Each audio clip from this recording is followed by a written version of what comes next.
আমি এমডি জহির চৌধুরী পবিত্র রমজান মাসে কথা দিচ্ছি যে আমি সবসময় তৃণমূল নেতাকর্মীদের পাশে আছি এবং ইনশাআল্লাহ ভবিষ্যতেও থাকব।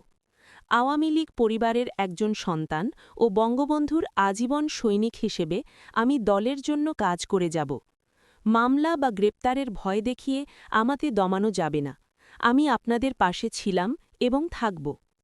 আমি এমডি জহির চৌধুরী তৃণমূল নেতাকর্মীদের পক্ষে সাহস নিয়ে অন্যায়ের বিরুদ্ধে সংগ্রাম চালিয়ে যাব। জননেত্রী শেখ হাসিনার স্বদেশ প্রত্যাবর্তন না হওয়া পর্যন্ত আওয়ামী লীগ পরিবারের নেতাকর্মীদের সাথে নিয়ে আমি রাজপথে ড ইউনূস সরকারের অন্যায়ের বিরুদ্ধে লড়াই চালিয়ে যাব। আমি জানি আমার মা-বাবার দোয়া সবসময় আমার সাথে আছে। আমি আপনাদের দোয়া ও ভালোবাসা চাই। আমার অঙ্গীকার, আমি সবসময় অসহায় মানুষের পাশে আছি এবং থাকব। দেশ ও প্রবাসে অবস্থানরত সকল ভাই বোনের কাছে আমি দোয়া ও সমর্থন কামনা করছি।